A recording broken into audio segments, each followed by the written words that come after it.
My name is Morgan Sullivan, and I never thought I'd be sitting across from my father's lawyer, listening to the words that would turn my remaining family into enemies overnight. When the phrase, "The Sullivan estate is bequeathed in full to my daughter Morgan," echoed through the wood-paneled office, my stepmother Vanessa's mournful mask cracked like thin ice on a thawing pond. In that moment, watching the color drain from her face and 20 years of calculated manipulation crumble around her, I felt no triumph, only a deep certainty that the war for my inheritance had just begun. A venomous glance cast across the polished mahogany desk carried a promise I could not ignore. She would rather burn my inheritance to the ground than let me have what she was convinced should belong to her children. Now, standing in the wide driveway of an estate I never thought would be mine, with keys trembling in my hand, I suddenly realize that I have inherited not just property and wealth, but a battle that will force me to become stronger than I ever thought possible. Have you ever received a gift that was both a blessing and a curse? Something that changes your life so much that you're no longer sure who you are now. My complicated relationship with my father began to crumble when I was 12 and he married Vanessa. She was the kind of woman who smiles when she makes eye contact and stabs you in the back when you look away. She was never openly rude, never made a scene in front of her father. Her method was subtler, gradually pushing me to the periphery of the family, positioning her children, the twins Olivia and Marcus, as the rightful heirs to the Sullivan family name and fortune. "Honey," she said in a sweet voice, "you don't have to come to family dinner this weekend. I know how busy you are with school. We all understand." And my father nodded, not noticing that every time I missed a family event, my ties to the Sullivan family weakened, and her own children took up more and more space in my father's heart. Despite all my academic and professional accomplishments, I became an award-winning architect with my own firm in Chicago. I could never earn the same approval my father lavished on my half-brother and sister. Every time I showed him a new project, his praise was reserved, as if any success I achieved was expected rather than worthy of special recognition. "Well done, Morgan," he said, flipping through my portfolio. "You've always been a smart girl." And the next day, I heard him rave about Marcus getting a B in math, a subject he'd never been good at. So his final decision to leave me the estate came as a shock to everyone, including myself. As I left the lawyer's office, Vanessa grabbed my hand, her nails digging into my skin. "This isn't over," she hissed. "You can't just walk in here and take what belongs to my children." I released my hand gently. "This is my father's decision, Vanessa, not mine." Her campaign began almost immediately. Nightly phone calls filled with guilt-inducing comments about me, tearing the family apart, and reminders that Olivia and Marcus grew up in this house, while I abandoned the family by leaving for school and a career. "Think of the kids, Morgan," she said on one such call at 2 a.m. "This house is all they know. You've always been independent. You have your own life in Chicago. You haven't even visited your father in recent years." I didn't tell her that every time I tried to visit, there were strange obstacles. Family vacations I wasn't told about. Renovations to my room that made it no room for guests. Or the one time I did arrive, and my father was unexpectedly summoned to an urgent business meeting in Europe. A meeting I learned from his assistant that it had been scheduled just a day before I arrived. As the pressure mounted, I began searching for answers about my father's unexpected decision. And I found them in an unexpected place, with Thomas, the estate's longtime gardener. We met in the greenhouse, away from the security cameras that I suspected Vanessa regularly checked. "Your father has changed in the last year, Ms. Morgan," Thomas said, his wrinkled hands still working the plants as he spoke. "After finding your childhood diaries during the renovation of the East Wing, I'd never seen him so upset. He told me that my father, reading my teenage writings, had finally realized the depth of the pain he had caused by his favoritism, and that, according to Thomas, Robert Sullivan had tried to contact me several times, hoping to repair our relationship, but his calls never reached me. "He called you many times, miss. I've seen him do it myself," Thomas said, looking at me over his glasses. "He said he always got to voicemail and you never called back. Then he tried email, but you never responded." I shook my head, feeling a lump come up to my throat. "I never received any calls or emails, Thomas. Not one." Understanding flashed in his eyes, and we both realized the truth. Vanessa must have been intercepting my father's attempts to reconcile with me for years. Suddenly, all those lost invitations, unreceived messages made sense. The one meeting my father and I did have 6 months before he died was emotional, but healing. I still remember his face when we met at a coffee shop, neutral territory, far from the estate and from Vanessa. "I was blind, Morgan," he said, his always firm voice trembling. "I let Vanessa manipulate me, alienate you. I justified it by saying that you'd always been strong, independent, that you didn't need family the way the twins did. But I was wrong, and I'm so sorry." He promised to make it right, though neither of us could have known how little time we had left. 2 months later, he stopped returning my calls and texts. I realize now that Vanessa had stepped in again. And 4 months later, he died of a sudden heart attack before he could tell me he was going to change his will. The historic Sullivan estate sits on 20 acres of prime real estate near Boston, valued at more than $12 million, with another $8 million in investments and accounts. A fortune that explains Vanessa's determination to revoke the will at any cost. When Vanessa organized a family meeting to rationally discuss the situation, I reluctantly agreed, hoping against all odds for an amicable solution. I had always been the one who avoided conflict, the one who gave in to keep the peace. Vanessa knew that, and she was counting on it. When I walked into the conference room of the expensive hotel chosen for the meeting, I immediately realized I'd been ambushed. Instead of a family conversation, I saw Vanessa, the twins, and 2 aggressive attorneys presenting me with papers to sign. "It's just a formality, Morgan," Vanessa said, with that fake smile I'd known since I was 12. "A minor adjustment to suit your father's true wishes." The deeds effectively transferred ownership of the estate to Vanessa, leaving me with a token payment that represented less than 5% of my inheritance. "You think I'm just going to sign this?" I asked, staring into the faces I had once considered family. "That would be wise," one of the lawyers said. "Otherwise, we'll have to contest the will in court, which could take years. No one will get anything but the lawyers." The meeting ended in a stormy confrontation when I refused to sign. Olivia accused me of being selfish and vindictive, and Marcus suggested that I never cared about my father anyway, slanted remarks designed to exploit the very insecurities Vanessa had carefully cultivated in me throughout my adolescence. "You've always thought only of yourself," Olivia said, her voice shaking with anger. "You left, building your career while we took care of Dad. And now you're coming back for the reward?" I looked at them, and for the first time I saw it clearly. They'd never considered me part of the family. To them, I had always been a threat, an obstacle to be removed. "I won't sign," I said, standing up. "And if you want to fight, I'm ready." That night, alone in my hotel room, I called my best friend Claire, who had supported me through every difficult moment since college. I poured out my doubts, asking if standing up for myself was worth it, given the emotional cost of fighting with my own family. "Are they really family if they've never treated you like you belong to them?" Claire asked, after listening for a long time. This question struck me with its clarity. All my life, I had struggled to earn a place in a family that never wanted to accept me.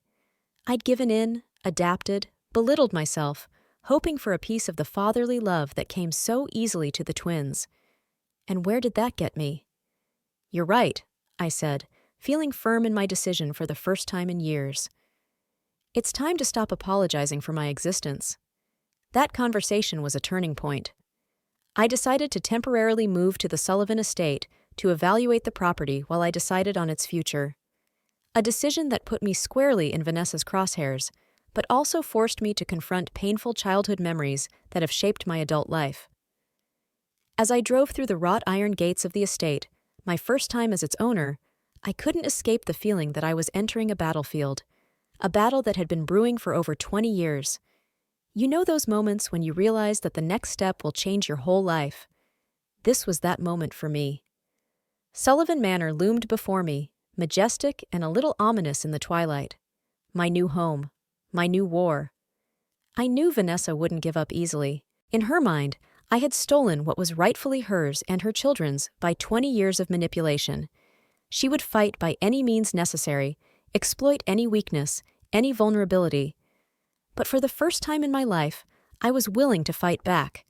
Not out of revenge, not out of greed, but because my father finally saw the truth and wanted to right his wrongs. I couldn't let Vanessa steal this final act of reconciliation from both of us. When I entered the high-ceilinged hallway, my footsteps echoed across the marble floor. The house was quiet, but not empty.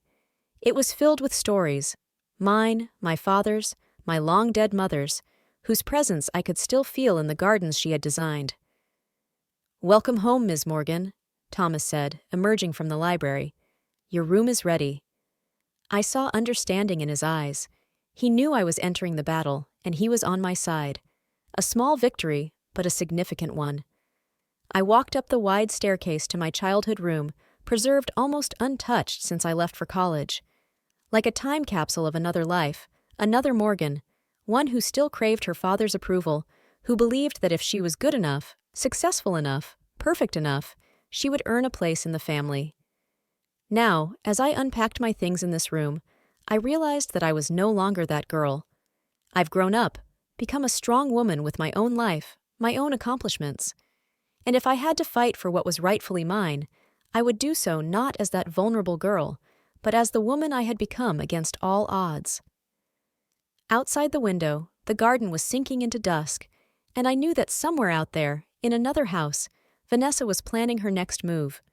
It was going to be a long war, and it was just beginning. But for the first time in my life, standing in the house that was now mine, I felt ready for battle. Because some things are worth fighting for, some truths need to be recognized, and some battles need to be won, not just for myself, but for everyone who has ever been pushed aside, rejected, made to feel less than they are worth. This was my inheritance, my birthright, and I was ready to defend it. You know what the worst part of war is? Waiting for the first blow. It grinds your nerves, makes you shudder at every rustle, keeps you up at night. That's how I felt the first 3 days at Sullivan Manor. The silence on Vanessa's side seemed ominous, not a lull, but the harbinger of a storm. On the third morning, I awoke to a strange sense of unease. Something was wrong. Looking out the window overlooking the garden, I saw it, an elegant fountain in the center of the garden, shattered. The stone cherub, which had been my mother's favorite element, now lay in pieces on the manicured lawn. I stood barefoot on the cold morning grass, the shards of marble crunching under my feet. This fountain was one of the few things left from my mother's time. Vanessa had tried for years to convince my father to replace it with something more modern, but he'd always refused a rare moment when he resisted her wishes. And now, destroyed overnight, it was the first casualty in the war for my inheritance. "Ms. Morgan," Thomas said quietly, coming toward me. "I'm so sorry." "When did this happen?" I asked, not taking my eyes off the wreckage. "It must have been at night." I checked the garden last night before I left, and everything was fine. The destruction of the fountain came suspiciously right after Vanessa's demand for an inventory of family heirlooms was firmly rejected by my lawyer, Jessica Winters. "She has no right to demand an inventory," Jessica had told me on the phone the day before. "What's more, she is making cautious inquiries about the possibility of challenging the will on the grounds of undue influence, even though she has no proof. It's just an attempt to apply pressure."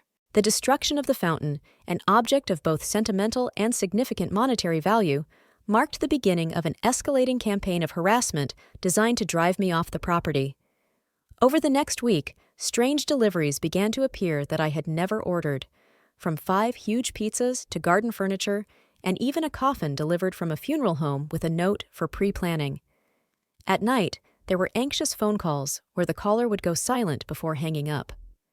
"They're trying to wear you down," Jessica said when I told her what was going on.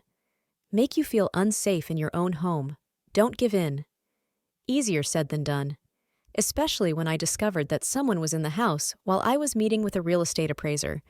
It was obvious from the barely noticeable rearrangements in my dad's office and the missing financial documents. The desk drawers were closed, but not locked like I'd left them. The papers were stacked a little differently.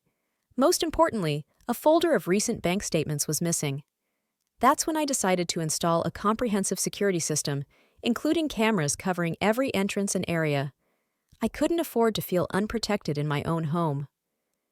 Do you think it's really necessary? The installer asked me, looking at the long list of equipment I had ordered. Believe me, it's necessary, I replied, remembering Vanessa's blank stare in the lawyer's office. The decision turned out to be prophetic. A week after the cameras were installed, the tape captured Olivia using a key Vanessa never returned to enter the house at 2:30 in the afternoon. She methodically searched through filing cabinets while talking to someone on the phone. Mom wants anything with Dad's signature on it, or the words, last will and testament, she said, going through the folders in Dad's office. I sat in my room, watching that tape over and over again, feeling the cold rage growing inside me. This was no longer just vandalism. It was an invasion, a violation of not only my property, but my space, my safety.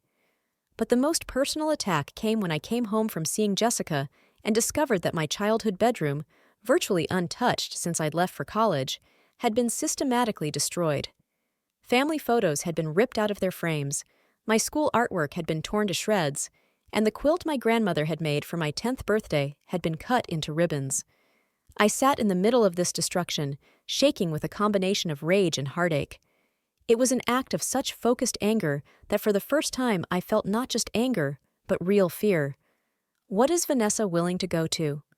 Have you ever experienced the feeling that the very foundation of your reality has been shaken? When places that should be safe suddenly become sources of fear? That's exactly what I felt as I looked at the scraps of my childhood scattered across the floor.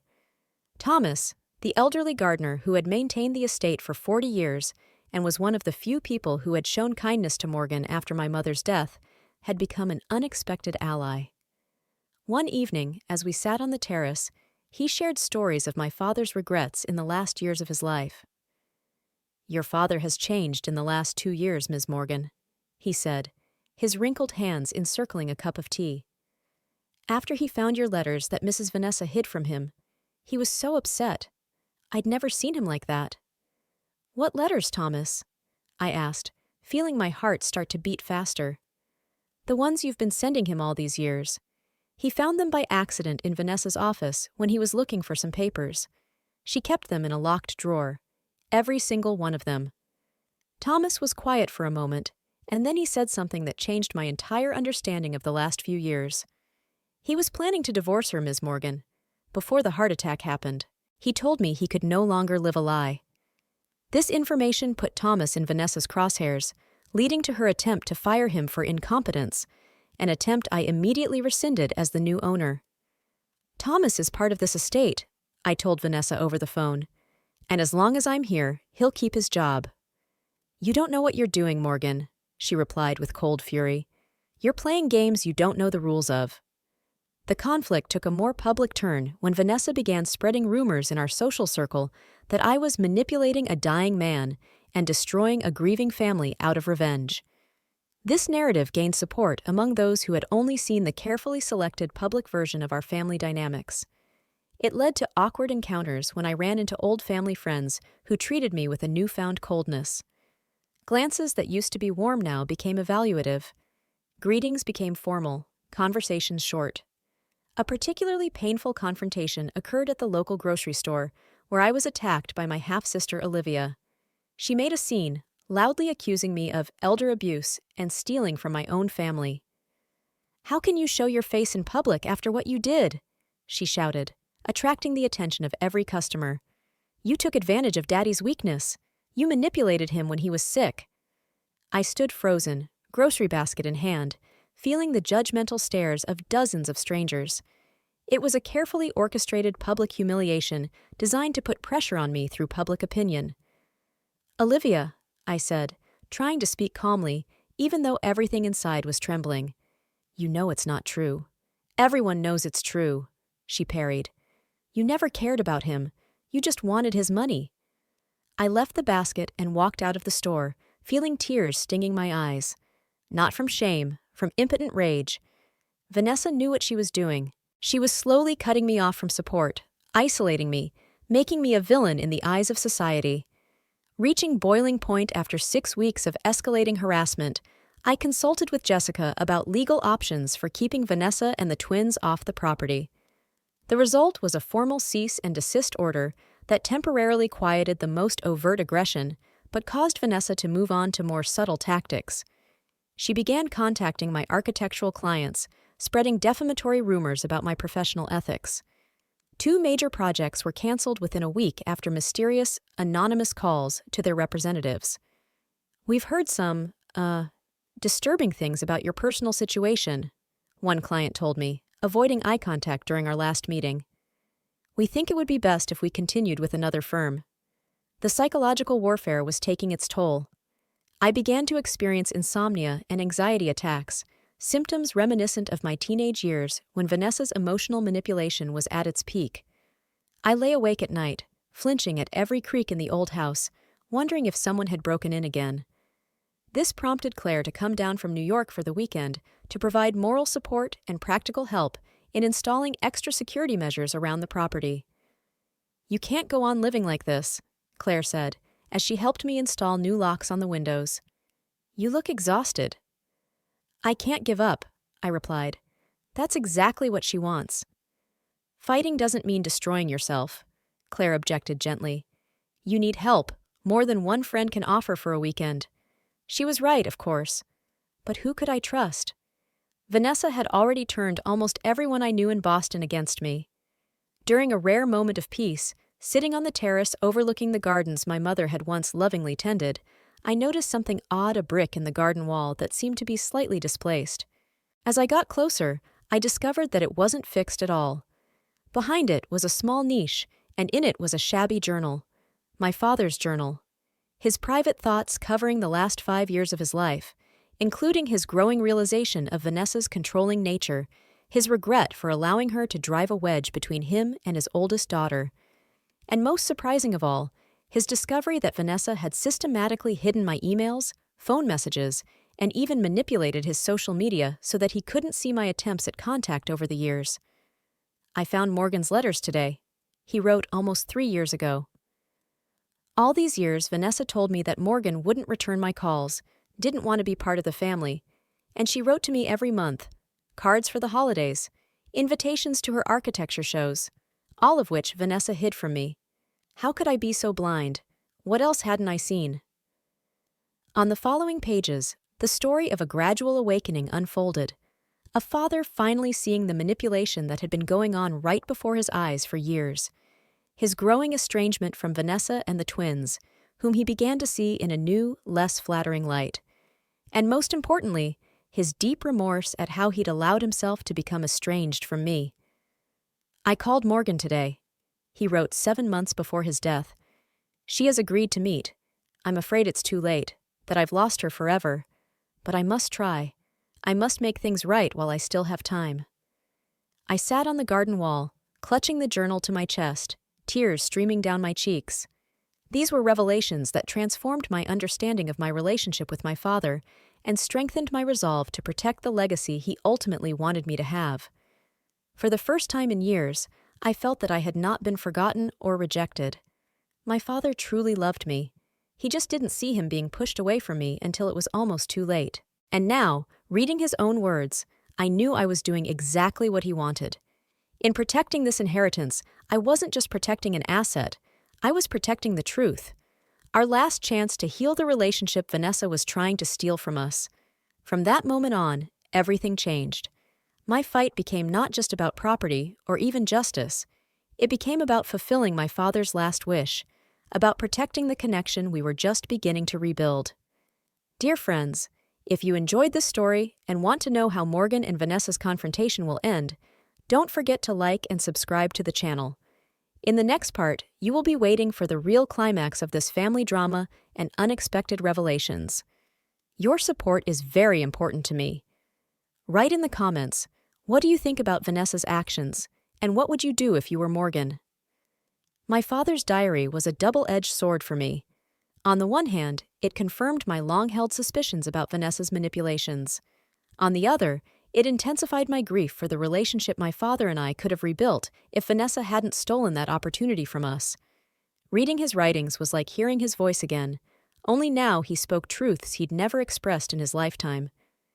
I see now how Vanessa is turning the twins against anything that is not her idea, he wrote 2 years before his death. They are becoming as possessive as she was. Yesterday, Marcus called Thomas the gardener, just a servant. Where does such arrogance come from? Not from me. Page after page revealed his growing frustration with his second marriage, his worry about the privileged attitude Vanessa had fostered in the twins, and the agonizing realization that he'd failed me by allowing Vanessa to systematically exclude me from family events, intercept my communications, and even convince him that my estrangement was my own choice and not the result of being pushed away. Morgan's not coming over for Christmas again, he'd recorded 6 years ago. Vanessa says she's too busy to spend time with her family, but now I'm wondering, is that really true? Or was she just not properly invited? These revelations brought me both validation and a new wave of loss as I mourned the father I never truly knew.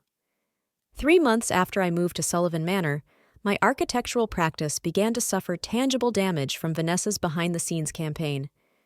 2 major clients canceled projects after receiving anonymous emails containing fabricated evidence of professional ethics violations. I'm sorry, Ms. Sullivan, but we can't risk associating with an architect whose reputation is, let's just say, questionable. A representative of the company I've been working with on the hotel project for almost a year told me over the phone. What are you talking about? My reputation is impeccable, I countered, feeling the ground slipping from under my feet. We've been sent documents showing that you forged building permits and violated building codes in past projects. There are even copies of complaints to a professional association. The documents were, of course, a complete fabrication, but to refute them meant dividing my attention between saving my professional reputation and protecting my inheritance.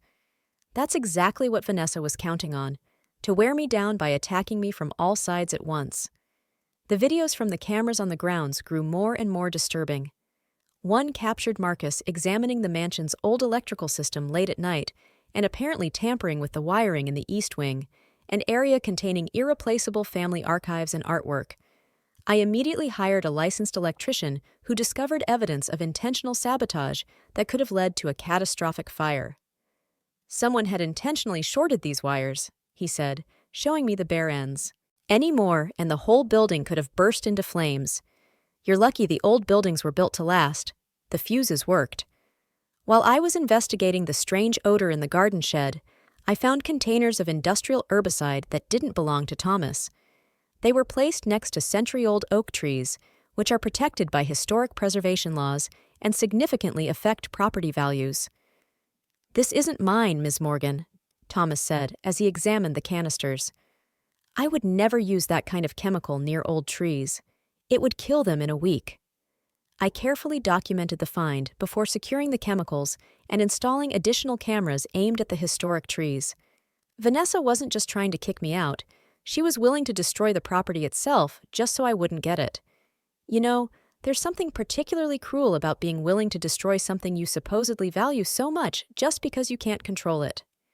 This, if not for me, then for no one logic, revealed the true nature of Vanessa's attachment to the estate. Not love, but a lust for possession. The County Historical Society contacted me expressing concern about rumors that I was planning to tear down the mansion and subdivide the land for development, a complete fabrication that I traced back to Olivia, serving on the Society's board, and using her position to create regulatory obstacles to any changes I might want to make to the property, regardless of my actual intentions.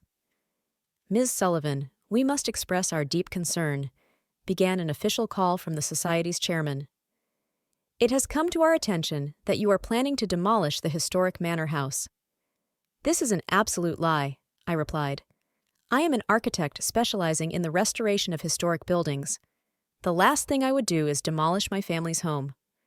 But our board member, Ms. Olivia Sullivan, has provided us with copies of the development plans for the... Olivia. Of course, she always knew how to use systems against others, a trait inherited from her mother.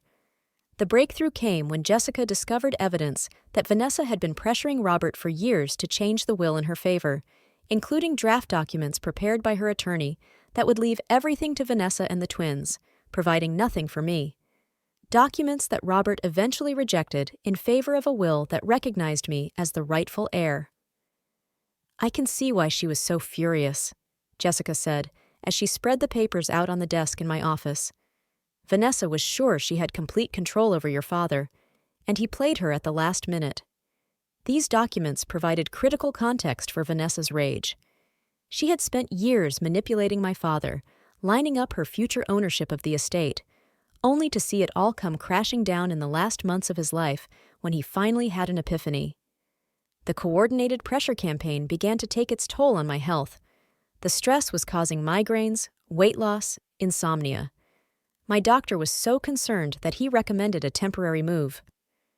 "Your health is more important than any possessions, Morgan," Dr. Lynn said as she reviewed my labs. "Your blood pressure is too high for a woman your age, and your cortisol levels are off the charts. This could lead to serious consequences." But I rejected this advice with the growing realization that giving in was exactly what Vanessa wanted, and that every concession would only invite more aggression from a woman who views compromise as a weakness to be exploited rather than respect to be reciprocated. "I can't walk away," I said to Jessica. "If I back down now, she would never stop." During a particularly bad thunderstorm that had de-energized the estate, I woke up to the sound of breaking glass downstairs. Grabbing my phone, I barricaded myself in the master bedroom and called the police. They arrived and found evidence of a break-in, but no trespassers. The next day, a review of security camera footage, powered by battery backup, showed Marcus and his college roommate trying to access the home safe in Robert's office before they were spooked by approaching police sirens. "Shit, Mark! The cops are coming!" shouted his friend on the recording, dropping his flashlight. "Quick, out the back door!" replied Marcus, slamming the door of the safe, which thankfully they couldn't open. The final escalation came when Vanessa filed an urgent petition with the probate court, claiming that Robert had been not in his right mind when he changed his will.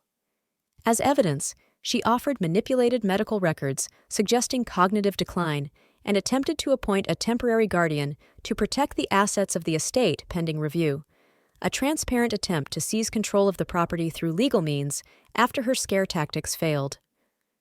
"She falsified your father's medical records," Jessica said, reviewing the documents. "She added references to periods of disorientation and decreased decision-making that aren't in the original files. It's not just desperate, it's illegal. The emergency hearing was a turning point."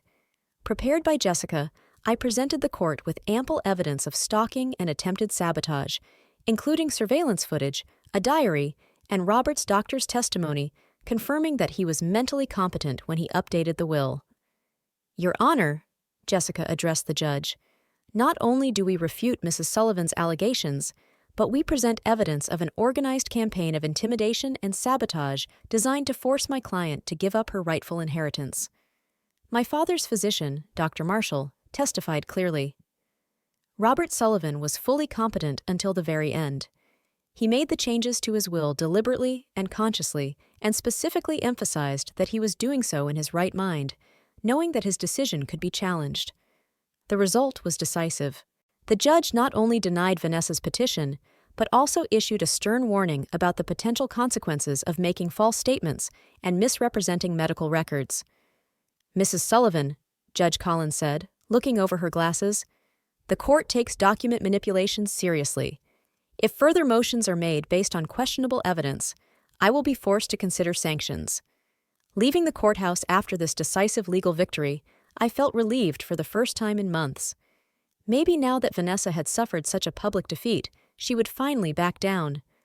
That feeling lasted exactly until my phone rang with a notification of a text message. The text was from an unknown number and contained only an image, a picture of me sleeping in my bedroom at the estate. And the message, "You can't win." A picture that could only have been taken by someone inside the house while I was asleep. I immediately called the police, terror building up inside me with the realization that the security system I trusted had been compromised. I was no longer safe in my own home. In that moment, standing on the courthouse steps, clutching my phone tightly in my hand, I realized that this war was far from over. Vanessa was simply moving on to new tactics, more personal, more dangerous. And I had no idea how to protect myself from an enemy who could sneak into my own bedroom while I slept. Fear is a strange thing. It can paralyze you or make you act. In my case, looking at this photo, an invasion not just of my home, but of my most intimate moments of vulnerability, I felt something shift inside me. Fear was turning into cold determination. Perhaps Vanessa thought this message would break me completely. But instead, it crystallized an understanding. There could be no more half measures, no more concessions. If I wanted to ever feel safe again, I needed to end this situation once and for all. Not by backing down, not by compromising, but by facing this threat directly. It was time to put an end to Vanessa's games, at any cost. After that threatening photograph, I realized I couldn't spend another night at Sullivan Manor. My home, the place that was supposed to be my sanctuary, had become a war zone, where I couldn't even sleep without feeling someone else's eyes on me. "You're staying with me?" Claire said when I called her, her voice shaking with a mixture of fear and rage. "No arguments, Morgan." I temporarily moved into Claire's guest room while specialized contractors checked the entire area for hidden cameras, changed all the locks and security codes, and installed a new system with encrypted connections that can't be easily hacked. "We'll find tiny cameras in the most unlikely places." The head of the security team, a gray-haired man with eyes that seemed to see every possible threat, told me. "In air ducts, behind paintings, even in doorbells." Technology now made it possible to hide a camera in almost any object. An investigation into the security breach revealed that Marcus's college roommate, Brian, majored in cybersecurity, which explained how they'd managed to access and disable certain cameras during previous intrusions. I provided this information to the police along with a threatening message, which finally led to an official investigation after months of incidents that were treated as isolated events rather than a coordinated campaign of harassment. "We're seeing a pattern now, Ms. Sullivan," Detective Ramirez said, looking through a thick folder of evidence. "Vandalism, break-ins, cyber attacks, threats. This is no longer a domestic dispute. This is harassment and a potentially dangerous situation. Living in Claire's apartment gave me my first sense of security in months, but it also heightened my sense of loss. Sullivan Manor wasn't just property. It was a connection to my past, to my parents, to a history I was only beginning to truly understand. Being banished from it felt like another victory for Vanessa. When I returned to the estate, accompanied by Claire and a private security consultant, we discovered that the water pipes had been sabotaged, causing extensive flood damage to the original wooden floors, hand-painted murals, and irreplaceable first edition books in the library. "Oh my God," Claire exhaled as we entered the main hallway. Water was still dripping from the ceiling, forming puddles on the marble floor. Books, some of which were over 100 years old, lay open, pages warped and stuck together. The destruction was estimated at more than $300,000. The insurance company initially refused to cover the damage because of evidence of deliberate sabotage rather than accidental damage. "That's classified as vandalism," the insurance company representative explained. "And your policy does not cover intentional damage caused by third parties with access to the property." The accelerating financial pressures of property repairs, legal fees, and lost architectural contracts led me to consider selling some items from the family art collection, pieces I hoped to preserve as part of the Sullivans' legacy. This led to the painful process of cataloging and appraising the pieces that connected me to both my father and my long-dead mother. Every painting, every sculpture carried memories, my mother showing me her favorite paintings, explaining the history of each piece, my father selecting lighting to best bring out the details of the artwork. In a gesture that took me by surprise, Thomas approached me one morning with a small envelope. "Your father gave me this, Ms. Morgan," he said, holding out the envelope with trembling hands. He said, "Thomas, if anything happens to me, give this to Morgan. I think it's a good time." Inside was the key to a safe deposit box containing documentation of a separate trust Robert had set up for me that Vanessa knew nothing about. The funds were specifically designed to maintain the property and protect it from exactly the kind of financial warfare Vanessa was waging.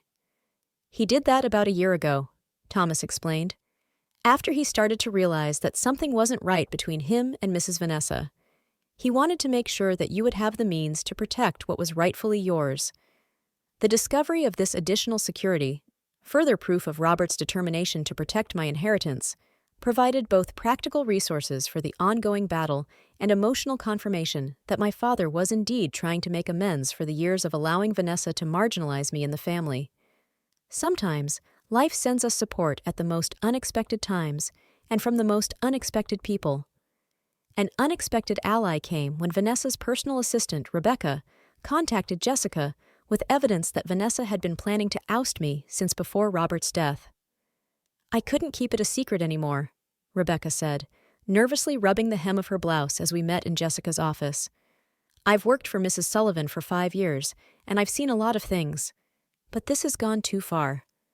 Rebecca provided recordings of Vanessa's conversations, instructing her children to do whatever it takes to get her to give up the house, and clearly discussing plans to sabotage the property if legal challenges failed. The evidence Rebecca provided because she can't be part of destroying someone's home, regardless of her loyalty to her employer. "It was after your father's funeral," Rebecca explained. "She gathered the twins in her office and told them you would probably get the house, but she wouldn't let you keep it. She said, 'If we can't have it legally, we will make it so uninhabitable that she will beg us to take it away.'" Armed with this new evidence, Jessica filed a motion for an emergency injunction to legally bar Vanessa, Olivia, and Marcus from accessing the property while seeking civil damages for the destruction already caused. Legal action that finally changed the dynamic from my constant defense against attacks to Vanessa's need to be held accountable for her actions in court. "No more sitting around waiting for the next strike," Jessica said with a rare smile. "Now we're going on the offensive." When the security team finished upgrading the estate systems, I returned home with a renewed determination to reclaim my space and my legacy. I spent a soul-cleansing weekend with Claire, repainting my childhood bedroom and symbolically erasing the violation of this personal sanctuary. "What color did you choose?" Claire asked, opening the cans of paint. "Turquoise," I answered. "Like the ocean on Cape Cod, where my mom used to take me every summer before she died." We worked in cozy silence, transforming a space that had been desecrated into a place of healing. With each brushstroke, I felt myself regaining control of my life. The turning point came when I was reviewing surveillance footage from the newly installed security system and found Vanessa herself attempting to enter the grounds at 2 a.m, clearly unaware of the restraining order that had been issued just hours earlier.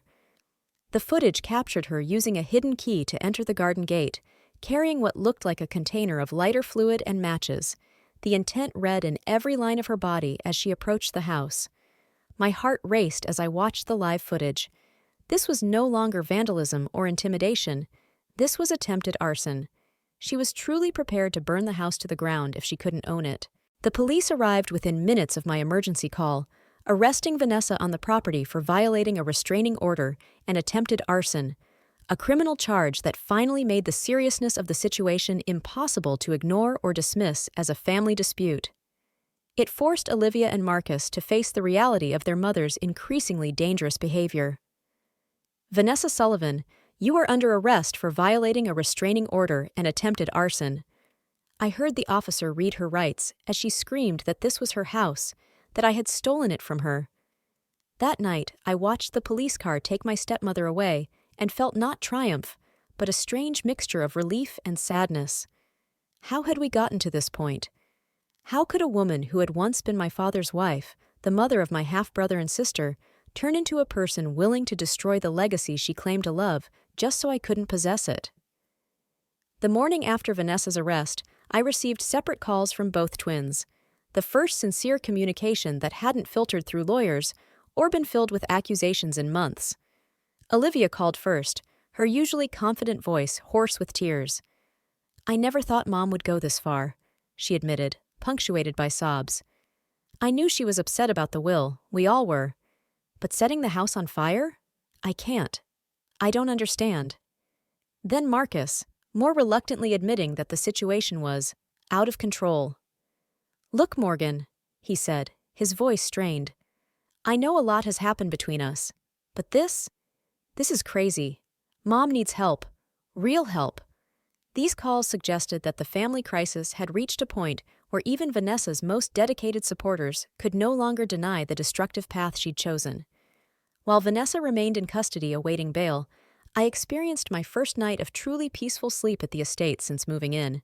I awoke to watch the sunrise over the gardens with the bittersweet realization that it had taken near tragedy to finally end the siege on my home and my peace of mind. Though fractured family relationships remained a wound that may never fully heal. I stood on the terrace, watching the first rays of sunlight color the old oaks gold, and thought about the price we'd all paid.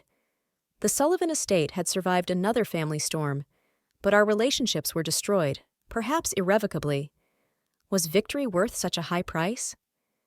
In those quiet morning hours, with a cup of tea in hand and no fear for the first time in months, I realized it wasn't just about the house or the money. It was about truth, about setting boundaries, in refusing to let other people's manipulation and greed dictate my life. And in that sense, despite all the pain, I couldn't regret my choice. Sunlight slowly flooded the garden, and I thought of my father, of him trying to right his wrongs in the last months of his life. About Vanessa, whose lust for control had ultimately cost her everything. About the twins, caught between devotion to their mother and realizing the horror of her actions. And about herself, the girl who had always felt like an outsider, who had finally found the strength to stand up for what was rightfully hers. Not just her possessions, but her place in the world, her right to safety, her right to be heard. As the sun rose fully over Sullivan Manor, I knew it wasn't just a new day. It was the beginning of a new journey. For me, for this house, and maybe even for the remnants of my broken family. A path that would be difficult, but at least now it was mine to choose. 6 months after Vanessa's arrest. Sometimes I stop in the middle of the room and just breathe. Such a simple thing, the ability to breathe freely in my own home without expecting an attack from around the corner. Sullivan Manor is slowly transforming under my leadership. Flood damage repaired, gardens restored, new security measures seamlessly integrated into the building's historic architecture. We have created a sanctuary that honors the past while protecting the future. Have you ever noticed how houses take on a character of their own? It's as if the Sullivan estate has breathed a sigh of relief, freed from the poisonous energy of years of manipulation and deceit. Or maybe it was me who finally breathed free. The legal ramifications for Vanessa were serious. She accepted a plea bargain that included charges of attempted arson, destruction of property, and violation of a restraining order. The result was a 3-year prison sentence, a mandatory psychological evaluation, and a permanent ban on coming within 500 yards of me and the property. This legal closure provided safety, but did little to heal the emotional wounds inflicted throughout the ordeal. I still wake up to nightmares of Vanessa standing over my bed with a canister of lighter fluid. Some wounds take longer to heal than others. In a gesture that surprised even myself, I arranged to meet Olivia at a neutral location, a coffee shop halfway between the estate and my half-sister's apartment. It was our first civilized conversation in over a year, as we cautiously tried to find our way through a relationship fundamentally altered by Vanessa's actions and our own painful history. I arrived first and chose a table by the window. As I watched Olivia enter, I noticed how exhausted she looked, without her usual flawless makeup, wearing plain clothes instead of the designer outfits Vanessa always insisted on. "Thanks for agreeing to meet," I said, as she sat down across from me, clutching her coffee cup nervously. "I wasn't sure you'd want to see me," she replied, avoiding looking me in the eye. "After everything what I've done." Though defensive at first, Olivia gradually broke down, admitting that she'd been trapped in Mom's version of reality for years. She began to realize how Vanessa's manipulations had shaped not only her relationship with me, but her entire worldview. "You know, she always told us that you hated us," Olivia admitted, tears rolling down her cheeks. "That you despise us because we took your place in Daddy's heart, that you're just waiting for a chance to come back and get revenge on us. But I'll never. I know now. But back then, it was so convincing. Mom had a way of making any lie sound like the absolute truth. This revelation didn't immediately heal our relationship, but it opened a door to possible healing that seemed forever closed. We parted ways, promising to see each other more often. A small step, but a significant one. Marcus proved more resistant to reconciliation, maintaining limited contact primarily through his attorney regarding the distribution of personal items from the estate that Robert had specifically set aside for him in his will. I made sure that he received these items unconditionally, refusing to withhold what our father wanted him to have despite his role in the campaign against me. This decision reflected my determination not to perpetuate the cycles of anger and punishment that defined Vanessa's approach to family conflict. I didn't want to become something I fought against. "Are you sure?" Jessica asked, as I signed the papers giving Marcus my father's collection of antique clocks that he'd always loved. "After everything he's done, you don't have to." "This isn't about what I have to do," I interrupted her. "It's about who I want to be. Rebuilding the property has been my most healing project. I used my architectural expertise to preserve the historic significance of the estate while adapting the spaces to better suit my own needs and vision. I transformed my father's study into a combined workspace and memorial that honors his memory, allowing me to integrate my professional life with my new role as caretaker and protector of the estate. As I worked on each room, I felt that I wasn't just restoring the house. I was restoring myself, creating a space that reflected both the history of the Sullivan family and my own vision for the future. Thomas, whose loyalty to both Robert and me never wavered throughout the conflict, became an unexpected bridge to my past. During our evening walks in the garden, he shared stories of my early childhood before Vanessa came into our lives. "Your mother adored these roses," he said one day, pointing to a bush we had just restored. "She said they reminded her of you. Beautiful, but with character." He spoke of my mother's laughter in the gardens, of my father teaching me to ride my bike in the circular driveway, of family picnics by the pond that had been paved for Vanessa's tennis court. These memories helped me re-establish positive connections to a home that while I was growing up was mostly associated with pain and exclusion. "Your father was so proud of you," Thomas said one such evening, even when he didn't show it. "When magazines with your projects came in, he would cut out the articles and keep them in his desk. These stories were like filling in the gaps in the mosaic of my life, pieces I thought I'd lost forever." On the anniversary of my father's death, I organized a small memorial gathering at the estate, inviting only those who genuinely cared for Robert, old friends, former colleagues, and neighbors whose ties had been severed by Vanessa's controlling influence. This created space for a shared memory that celebrated his life beyond the shadow of his troubled second marriage. "I'd almost forgotten how much fun Rob could be," his old college friend said, holding a glass of whiskey that his father favored. "The last few years he'd been so closed off." "He was," I agreed. But towards the end, he started to come back to himself. In a moment of unexpected grace, I received a letter from Marcus that began with a reluctant admission of his involvement in Vanessa's schemes and gradually revealed his own struggles with their mother's manipulations. He wrote about the pressure to compete with Olivia for Vanessa's approval and the constant reports that their position in the family depended on removing me from their father's life and inheritance.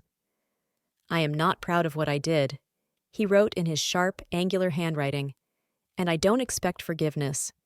But I want you to know, I'm beginning to realize the damage Mom has done to all of us, including me and Olivia. She's made us believe that love is a limited resource that must be fought for, that we had to destroy others to earn a place. It took seeing her willing to burn down the house she supposedly loved to make me realize how toxic the whole thing was." It wasn't an apology in the full sense, but it represented a first step toward honest communication, suggesting that he too could eventually free himself from Vanessa's toxic influence. Claire, whose unwavering support sustained me through my darkest moments, accepted a job offer in Boston that allowed her to be closer to me while advancing her own career. Our friendship evolved as we both recognized how the inheritance battle had forced me to develop strengths I didn't even know existed. "Do you remember what you were like a year ago?" Claire asked as we unpacked boxes in her new apartment. "You would do anything to avoid confrontation." "And now I'm willing to fight an entire army for what's important," I laughed, but we both knew it was true. I had transformed from someone who avoided conflict at all costs to a woman who could stand firm against overwhelming pressure to protect what was important to her. A surprising discovery during restoration work revealed a hidden compartment in the library containing love letters between my parents spanning the early years of their marriage, along with my mother's diary, which ended just weeks before her death. These precious connections to a woman I barely remembered gave me comfort and clarity about the loving family that existed before Vanessa came along.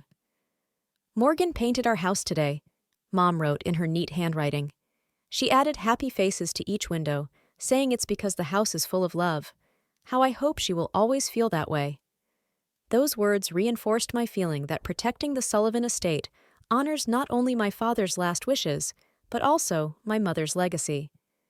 The most unexpected development came when Rebecca, Vanessa's former assistant who had provided critical evidence about the sabotage plans, approached me about documenting our family history. She revealed herself as a crime documentary writer who sees our conflict as an illustration of how inheritance disputes can escalate into criminal behavior. "Your story has all the elements of a bestseller," she said, eyes shining with enthusiasm.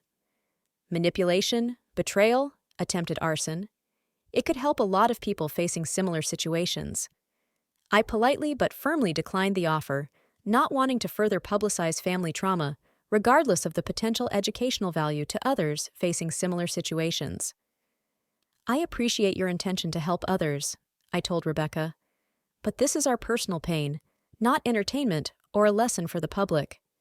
When the Sullivan estate stabilized under my care, I made the decision to open parts of the historic property to limited public tours and educational programs. This allowed me to share the architectural and historical significance of the house with the community while preserving private family spaces, a balance that honors both my professional passion for architectural preservation and my personal need for security and boundaries after years of intrusion and disruption.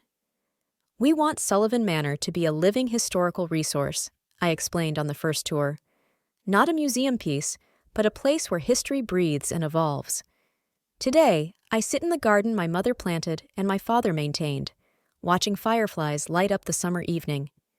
This path, from rejected daughter to guardian of the Sullivan legacy, was not one I would have chosen for myself.